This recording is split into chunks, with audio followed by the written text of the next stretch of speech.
बोलेंगे। सब इतना अच्छा बैठिए मैम। संवाद मोबाइल मैम बैठिए। बड़ा मुश्किल है। चीफ गेस्ट आ गए अन्नू कपूर जी,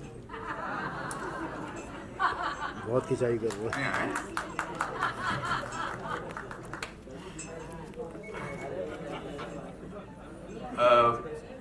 सीमा जी को मैं बहुत अच्छी तरह नहीं जानता हूँ और फिर भी बहुत अच्छी तरह जानता हूँ। अभी मैं इनको देख के मुझे लग रहा था कि इनके चेहरे का ग्राफ चेंज ही नहीं हुआ, क्योंकि आपके अंदर जो खूबसूरती है वो आपके चेहरे पर हमेशा बरकरार रही है बहुत सारे सालों से। परिवार ही कमाल का है, कपूर परिवार कमाल का है। सामने वाले को इतना छोटा मतलब अपने ज्ञान से महसूस कराते हैं। इनके हर टॉपिक में इनको सब कुछ पता है, चाहे वो म्यूजिक हो, चाहे वो फिलॉसफी हो, चाहे वो साइंस हो। रंजीत भाई, अनु, आप सब लोग कितना अच्छा, कुशा कितना अच्छा आप लाइफ को जानते हैं और कितना अच्छा समझते हैं। और उसकी खासियत यह है कि आपके माता पिता और आपका, मैं ये पैम्फलेट पढ़ रहा था और कितना अच्छा आपने अपनी मौसी की लास्ट मोमेंट्स के बारे में लिखा है। आपने किताब एक फिल्म के हिसाब से लिखी है। इंसान किताब पढ़ेगा लेकिन उनको एक फिल्म नजर आएगी, और ये खूबसूरती बहुत कम लोगों में होती है, बहुत कम राइटर्स में होती है, बहुत कम इंसानों में होती है। कि जो आप महसूस करती हैं उसको इतनी अच्छे तरीके से तभी लिख सकती हैं क्योंकि आपके अंदर एक सच है, और सच को सच बनाने के लिए दो लोगों की जरूरत होती है, एक जो सच बोल सके, जो सच, दूसरा जो सच सुन सके। तो लैला मजनू में जो डायलॉग जो था उसका क्या मतलब है? 70 किलोमीटर कहाँ खत्म हो जाते थे मुझे पता भी नहीं। और भाई जब उतरता था इतना ज्ञान मिलता, मैंने बहुत कुछ सीखा है ऐसी संगत करके। तो मुझे यही मेरी उम्मीद है कि मैं कभी आपका कुछ लिखा हुआ मैं कुछ परफॉर्म कर सकूं फिल्मों में। तो ये क्योंकि मैं तो उसी तरह से वो क्या कहते, यही मेरी अभिव्यक्ति रहेगी। Thank you very much and I wish you all the very best. बहुत सारी शुभकामनाएं। Thank you so much. सबसे पहले तो I am quite overwhelmed with all what I've heard from different people who've spoken about the family, about her, and I feel blessed that I have got to know her. I thank Ruby to have introduced me to her. I, on behalf of my two daughters who've grown speaking the language, Hindi language, the credit goes to, a lot of credit goes to her. Again, Ranjit, who is part of the same family, he was very closely associated with us. When Anil was making his career, he too has contributed. It's always been enriching to be with this family, the members of this family. अनु ने जो western में काम किया था वो लोग आज भी याद करते हैं। मैं समझता हूँ मैंने कुछ अच्छा किया होगा कि इनसे मेरी मुलाकात हुई, और मैं समझता हूँ कि ये ताल्लुकात आगे बढ़ते रहें तो और ज़्यादा मैं सीख पाऊंगा इनसे। सीखना कोई एकेडमिकली सीखना नहीं होता, जो तजुर्बे होते हैं लोगों के, वो भी गुणी लोगों के, उनसे आदमी ज़्यादा सीखता है। तो कुछ मैं सीखा हूँ, कुछ मेरे बच्चे सीखे हैं, और ये ताल्लुकात बढ़ते रहे ताकि मैं और कुछ सीख पाऊँ। इससे ज़्यादा मैं क्या बोलूँ। मैं शुक्रगुजार हूँ ऊपर वाले का कि मैंने इन लोगों से मिला, इनके परिवार से बहुत कुछ सीखा। आज इन्होंने अपनी बुक लॉन्च की है, उसके लिए बधाई हो। और मेरे तरफ से गुड विशेस है इनको और इनकी तमाम फैमिली को। इनकी जर्नी बहुत कमाल की रही है और आगे चल के भी मेरे अलावा वो लोगों को ये एनरिच करेंगे। Thank you.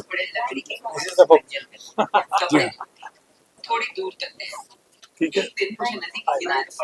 सबसे पहले तो सीमा दीदी को बहुत बहुत मुबारकबाद इस आत्मकथा प्रकाशन के लिए। बहुत दिन से सोच रही थी और लिखना शुरू किया था, तो बहुत सारी बातें जो आप इसमें देखेंगे, सुनेंगे, पढ़ेंगे, वो सब उनकी अपनी आप बीती है।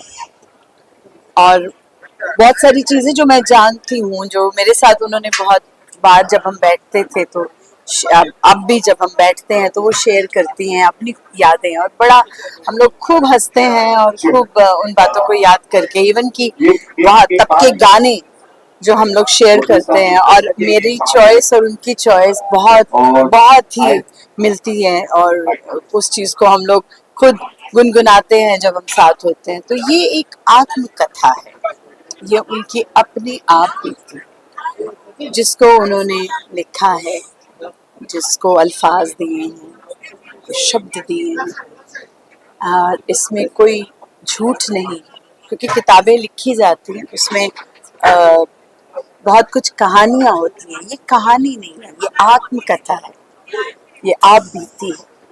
तो मुझे लगता है कि इसमें जो सच्चाई है वो पढ़ के, वो जान के आपको पता चलेगा कि सीमा कपूर क्या है, सीमा कपूर ने किस तरह की जिंदगी बिताई, कैसी जिंदगी बिता के अकेले लड़के कहाँ तक पहुंची हो। आज ये आत्मकथा जो उन्होंने अपनी लिखी है, इसके लिए मुझे तो सबको ही बहुत खुशी है, हमारे पूरे परिवार को सबको खुशी है, और दीदी को बहुत बहुत मुबारकबाद एक बार फिर। आप सब जरूर पढ़िए इसे और जानिए। देखिए, चैलेंजेस लिखने में तो कुछ नहीं आए, क्योंकि जब मैं लिखती हूँ तो मैं अकेले में बैठ के लिखती हूँ। जिंदगी में जो चैलेंजेस आए हैं और जिंदगी में जो उतार चढ़ाव आए हैं उनको मैंने लिखा है, और मैंने निर्भीक होकर बिना डरे, चाहे वो मुझे अपने बारे में लिखना हो, उसमें मुझे कितना ही क्या बोलना चाहिए, क्रिटिसिज्म झेलना पड़े, वो मैंने लिखा है। उसी तरह मैंने दूसरों के बारे में भी जो मेरा नज़रिया था वो लिखा है। उसमें भी चुनौतियां थी मुझे ये कहने की कि मैं क्या कहूँ दूसरों के बारे में और क्या नहीं कहना चाहिए। उनकी मर्यादा रखते हुए, ग्रेस रखते हुए, मैंने मेरे साथ जो भी घटनाएं हुए हैं ज़िंदगी में, जो चुनौतियां आई हैं, वो मैंने। मैम, कई सारी चीजें आपकी लाइफ के बारे में पता, कई सारी चीजें लोगों को नहीं भी पता है, तो ये बुक उनके तरफ पहुंचेगी जो आपके फैंस हैं जो।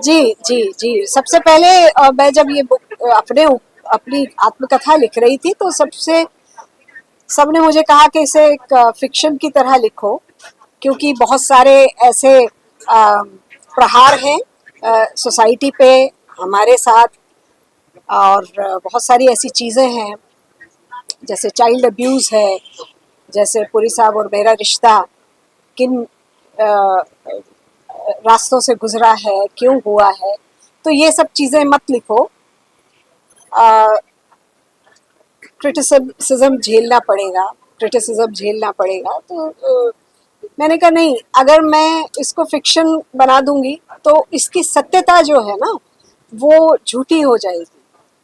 तो जब तक आप ये साहस नहीं लेते, ये हिम्मत नहीं लेते हैं कि नहीं, मैंने अगर गलत कुछ हुआ है मेरे साथ, वो शर्म की बात नहीं है, मुझे उसको दुनिया के सामने आना चाहिए, क्योंकि जो और लोगों के साथ हो रहा है कम से कम उनको प्रेरणा मिले और उनको हिम्मत मिले कि ऐसा भी आप सच कह सकते हैं।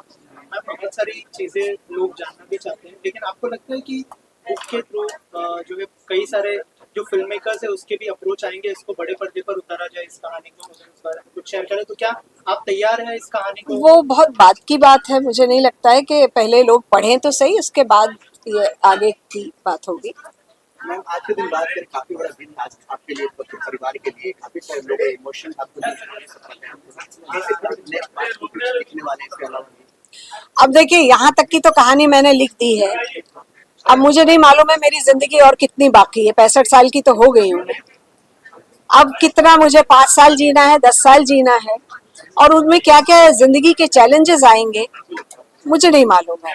तो आगे की तो बात मैं नहीं बता सकती हूँ कि आगे क्या होगा क्या नहीं होगा। मैं ये चाहती हूँ जो हो गया है, गुजर गया है, उसी को आप लिख सकते हैं। भविष्य तो ईश्वर के अलावा और किसी को नहीं मालूम। क्या दिया थे मैसेज दे सकते हैं मैम आपने? एक मिनट मैसेज देने के लिए आइए साथ में। क्या बात है, क्या बात है। हाँ जी एक मिनट राकेश जी। सीमा मैम, इंडस्ट्री से इतने सारे लोग हैं, अनिल सर हमेशा से आपको सपोर्ट करते आए हैं और आपके बायोग्राफी के दौरान इतने सारे लोग सपोर्ट करने आए, कितना कितना लकी मानते हैं खुद को और क्या कहना चाहेंगे? मैं बात लकी हूँ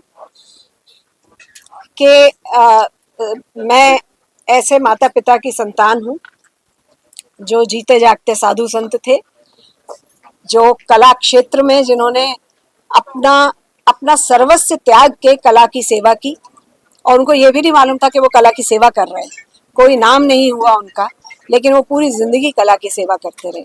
हमारी सुबह होती थी, सुबह के राग के साथ जो माँ चाय बनाते हुए गुनगुनाती थी, और शाम होती थी शाम के राग के साथ जब माँ पूजा करती होती थी। तो ये एक मैं अपने आप को आज साहस के साथ, कॉन्फिडेंस के साथ जो बात कर पा रही हूँ, उन्हीं की देन है।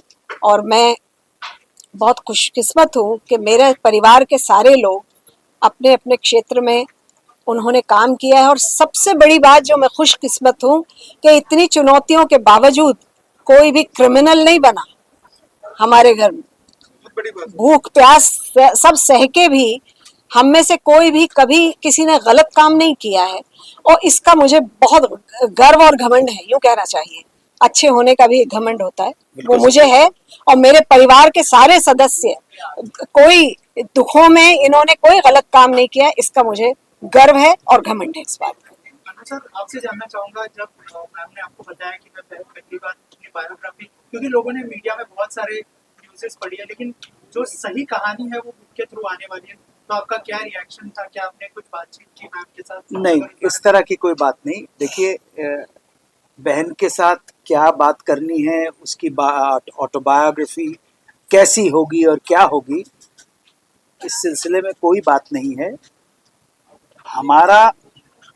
हमारी बहन के लिए जो सपोर्ट है वो अनकंडीशनल, उसमें उसकी बायोग्राफी, उसके स्टारडम का, उसके बड़े प्रोड्यूसर होने का, उसके बड़े डायरेक्टर होने का, उसके बड़ी कलाकार होने का कोई मतलब नहीं है। वो हमारी बहन है, और एक भाई को अपनी बहन के लिए जो करना है वो उसका धर्म होता है, समझे आप? वो हमें अनकंडीशनल है। तो ये नहीं भैया। हाँ जी। रघुवीर सर, आप क्या कहना चाहेंगे? आपने जो है कुछ कहानियां जो कि बहुत नॉस्टैल्जिक भी महसूस किया होगा आपने, अगर कुछ शेयर करें कि क्या कहना चाहेंगे सर इस बुक के बारे में? क्या शुभकामनाएं होंगी आपके लिए? शुभकामनाएं तो है सारी, जो है तहे दिल से। मैं तो क्या कहूँ, मैं तो गुड्डो की सीमा बोल ही नहीं पाता, मैं आज तक नहीं बोल पाया मैं। और जब इसने बताया कि मैं आत्मकथा लिख रहा हूँ तो मैं घबरा गया एक्चुअली, क्या लिखेगी ये। और क्योंकि मैंने इसे हमेशा हंसते हुए देखा है, हम बड़ी मुफलिसी में जिए हैं हम लोग, और मुफलिसी के वाकई आज भी हम कभी बात करते हैं तो वो मुफलिसी के दिन सबसे खूबसूरत आज नजर आते हैं हमें। मिलते 2-2.5 रुपए ही थे, और ज्यादा कहने को 2-2.5 होते थे, मिलते 8 आने और 4 आने ही थे। उसी में हम मिल बांट के हम लोग खा लेते थे, रहते थे, और 24 घंटे हंसते रहते थे। हमें कभी जो तकलीफों का मजा हमने उस वक्त लिया, और ये गुड्डो, ये बहन मेरी, ये तो हंसाने में इसकी तो मास्टरी है। हम भूखे बैठ के और एक दूसरे की शक्ल देख के हंसने लग जाते थे, तो हम खाना पीना सब भूल जाते थे। तो ये जो रहा, तो जाहिर है ये जो इसने लिखा है, यूं गुजरी है अब तलक, वाह क्या गुजरी है। और इसने इतने खूबसूरत अल्फाजों में लिखा, मुझे तो बोलना भी नहीं आता। मेरे तो अल्फाज में तो बिल्कुल देहाती आदमी हूँ, लेकिन जो थोड़ा बहुत बोलना सीखा है यही सोहबत में। क्यों कहीं कोई गलतियां करते, तलफ़ुज़ मेरा खराब होता तो यही ठीक करती रहती थी गुड्डो। एक तो इसका म्यूजिक का भी ऐसा कि बेसुरा होता तो ये सुर में ले आने का सारा कुछ तो ये भरा पड़ा हुआ था। तो यहीं से बस सीखते रहे, और मैं तो जल्दी से जल्दी पढ़ना चाहूंगा। सिखा के लाई हूँ कि इतनी तारीफ करो मेरी। लेकिन एक बात बता दूं मैं कि जब ये हम वहां मिले तो मैंने इसकी हिंदी की क्लास ली थी। एक मम्मी ने कहा था कि हिंदी और गणित की क्लास ली थी। तो और अभी जब गणित में कमजोर हूँ। कमजोर थी। चिट्ठी वो चिट्ठी सिलवाई नहीं थी, फड़वाई थी। वो तो ऐसे कई दिनों तक वो हमेशा नजरों में कफन ही वो लाल लाल ही दिखाई देता रहता। सोते जागते जब पता लगा कि ये कहाँ से उठा के लाए हैं। बार बहुत डराने लगे थे। चलिए सर, आप क्या कहना चाहेंगे सीमा जी के बारे में और क्या कैसे बुक के बारे में? बुक तो पढ़ेंगे तब बोलेंगे। नहीं, बुक पढ़ने एक भाई के लिए भाई के हृदय में अपनी बहन के लिए जो प्रेम होना चाहिए वो अनकंडीशनल होना चाहिए, सीधी सिंपल सी बात है। और मेरे जैसा व्यक्ति जो है, आपस में किसी चीज में मतभेद हो सकते हैं, मेरे किसी भाई से मतभेद हो सकते हैं, इससे मतभेद हो सकते हैं, लेकिन जब बात आती है अपने भाई या बहन के लिए लड़ने की, समझे ना, तो वहां पे ये नहीं देखा जाता कि तू सही है कि तू गलत है, तूने अच्छा किया कि बुरा किया। सो जब ये मुझ जैसे व्यक्ति से पूछना कि आप उनकी बुक के बारे में क्या कहेंगे, मुझे बुक से कोई मतलब नहीं है। मुझे केवल मतलब हमेशा से मेरी बहन से रहा है। वो सुखी रहे, वो खुश रहे, आबाद रहे, मुंबई रहे या हैदराबाद रहे।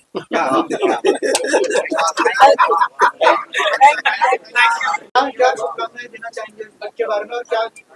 देखिए, कपूर फैमिली, जैसा कि पूरा आपने आज का ये देखा होगा, हर एक लफ्ज अपने आप में एक सोना है, एक हीरा है। दीदी का जो पूरा जीवन रहा है वो कठिनाइयों से भी रहा है, लेकिन उन्होंने उस कठिनाइयों में भी आनंद उठाया। और जिस प्रकार से उन्होंने बुक लिखी, मैं तो ये मानता हूँ कि इतनी अच्छी फैमिली को जन्म देना, काका जी का और ये उनका पूरा परिवार ही ऐसा है, माँ से पिताजी से लेकर रघुवीर भैया तक, को अन्नू भैया इतने बड़े आर्टिस्ट हैं, सीमा दीदी इतनी बड़ी आर्टिस्ट हैं, तो ये तो हमारे भारत के लिए, हमारे देश के धरोहर हैं ये सारा परिवार। तो हमें तो इस परिवार को बहुत बड़ा थैंक यू देना चाहिए कि ये परिवार, उन्होंने, शबनम माँ ने और पिताजी ने इनको जन्म दिया सारे बच्चों को, और ये सारे पावर हाउस हैं। आप देखो आज इतना टेम्परेचर डाउन था इस हॉल का, लेकिन फिर भी गर्मी लग रही है। उसका रीजन ही है सारे पावर हाउस एक साथ बैठे हुए, सारे पावर हाउस। रंजीत भाई के बच्चे हैं, अन्नू भाई के बच्चे हैं, सीमा दीदी हैं, सारा परिवार है। ये इतना टैलेंटेड परिवार है दोस्तों कि इनकी हिंदी, जैसा कि बोनी सर ने भी बताया आपको कि तबला किसने ठीक किया, सीमा दीदी ने। अन्नू सर की आप हिंदी देखिए, अन्नू सर की कोई भी भाषा देखिए, वो कहाँ से आई? अपनी माँ से, अपने पिताजी से। तो जो उनके माताजी और पिताजी ने धरोहर दी थी, आज तक इनको संजोए रखा है, और इससे बड़ी बात क्या हो सकती है? अब हम भारतवर्ष के नागरिक इनको संजो के रखें। Thank you so much.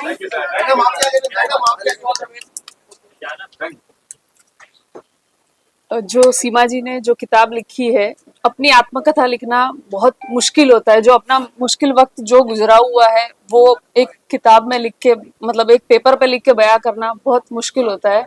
और सीमा जी की तो क्या ही तारीफ करें, उन्होंने जो किताब लिखी है वो बहुत अच्छी है। उसका जो किताब का टाइटल है वही बहुत बढ़िया है, वही बहुत कुछ कहता है।